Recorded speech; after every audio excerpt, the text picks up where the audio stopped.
आप सभी का स्वागत है आज के इस वीडियो में। आज हम पढ़ रहे हैं प्रथम वर्ष की हिंदी भाषा। इसमें सबसे पहले आपको पल्लवन से संबंधित प्रश्न देखने को मिलेंगे। यहाँ पे हम जानेंगे पल्लवन की परिभाषा देते हुए इसके महत्व पर प्रकाश डालिए। तो सबसे पहले पल्लवन का अर्थ समझ लेते हैं। पल्लवन का अर्थ है विस्तार करना या बड़ा करना। इसके लिए विशदीकरण शब्द का प्रयोग भी होता है। किसी सुगठित एवं सुगुम्फित विचार या भाव का इस प्रकार विस्तार करना जिससे वह पूर्णतः स्पष्ट हो जाए, पल्लवन कहलाता है। विस्तारण का प्रयोग भी पल्लवन के लिए होता है। दिए हुए सूत्र या वाक्य के प्रत्येक शब्द का भली भांति समझकर यह जान लेना कि लेखक का मूल मंतव्य क्या है, उसी को केंद्र मानकर सूक्ति का पल्लवन करना चाहिए। सूक्ति में गागर में सागर भरने की शैली अपनाई जाती है, अतः उसकी सम्यक विवेचना पल्लवन में की जाती है। मूल वाक्य में आए विचार सूत्रों के सही अर्थ को स्पष्ट करने की चेष्टा विस्तारण में होती है। जैसे कि प्रश्न था पल्लवन की परिभाषा, तो यहाँ पे हम जान लेते हैं पल्लवन की परिभाषा। पल्लवन की कुछ परिभाषाएं निम्नवत है। पहला, डॉक्टर वासुदेव नंदन प्रसार के अनुसार किसी सुगठित एवं कुंठित विचार अथवा भाव के विस्तार को पल्लवन कहते हैं। दूसरा है प्रोफेसर राजेंद्र प्रसाद सिंह के अनुसार पल्लवन का अर्थ होता है पल्लव उत्पन्न करना, अर्थात विषय का विस्तार करना। तीसरी परिभाषा है अंग्रेज विद्वान बेन के अनुसार विस्तारीकरण या पल्लवन किसी एक विचार को एक अनुच्छेद यानी पैराग्राफ में विस्तृत करना है। इसका उद्देश्य नियंत्रित होता है तथा इसमें मूल विचार को विस्तृत करने तथा अवांछनीय सामग्री देने का निषेध होता है।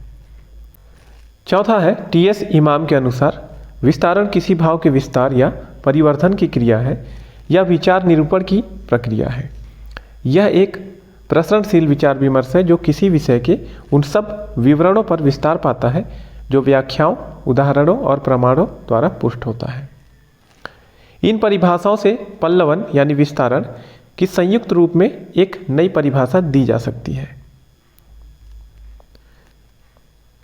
किसी सूक्ति, सुभाषित अथवा सुगठित तथा सुगुम्फित विचार वाले आदर्श वाक्य के मूल भाव का तर्क सम्मत शैली में विभिन्न उदाहरणों, विवरणों और दृष्टांतों द्वारा किया गया परिवर्धन या पल्लवन ही विस्तारण है। अब हम जानेंगे पल्लवन की उपयोगिता या महत्व के बारे में। पल्लवन की उपयोगिता या महत्व लेखकों और विचारकों के विचारों की व्याख्या अथवा आशय समझने के लिए पल्लवन एक अच्छा माध्यम है। संस्कृत के सूत्र ग्रंथ, कारिका ग्रंथ तो गंभीर विचारों के आदर्श ग्रंथ है। हिंदी में आचार्य रामचंद्र शुक्ल और सरदार पूर्ण सिंह तथा अंग्रेजी में फ्रांसिस बेकन जैसे लेखक हैं जिनके सुगुम्फित विचार वाले वाक्य व्याख्या की अपेक्षा रखते हैं। ऐसे विचारकों के भावों को पल्लवन यानी विस्तारण के माध्यम से स्पष्ट किया जा सकता है। इसके भाषा और विचार उसके व्यक्तित्व के अनुरूप होते हैं। व्यक्तित्व के अनुरूप ही वह अपनी भाषा, भाव और साहित्य के अन्य उपकरणों के स्वरूप का निर्धारण करता है। हिंदी के कई महान साहित्यकार ऐसे हुए हैं जो छोटे छोटे वाक्यों को गंभीर भाव और विचारों में निहित कर देते हैं। यही पल्लवन की उपयोगिता एवं महत्व है। तो हम क्या पढ़ रहे थे? हमने यहाँ जाना पल्लवन की परिभाषा देते हुए इसके महत्व पर प्रकाश डालिए। तो ये था हमारा इस प्रश्न का उत्तर। हिंदी भाषा के अन्य प्रश्नों के साथ हम मिलेंगे अगले वीडियो में। वीडियो देखने के लिए आपका धन्यवाद।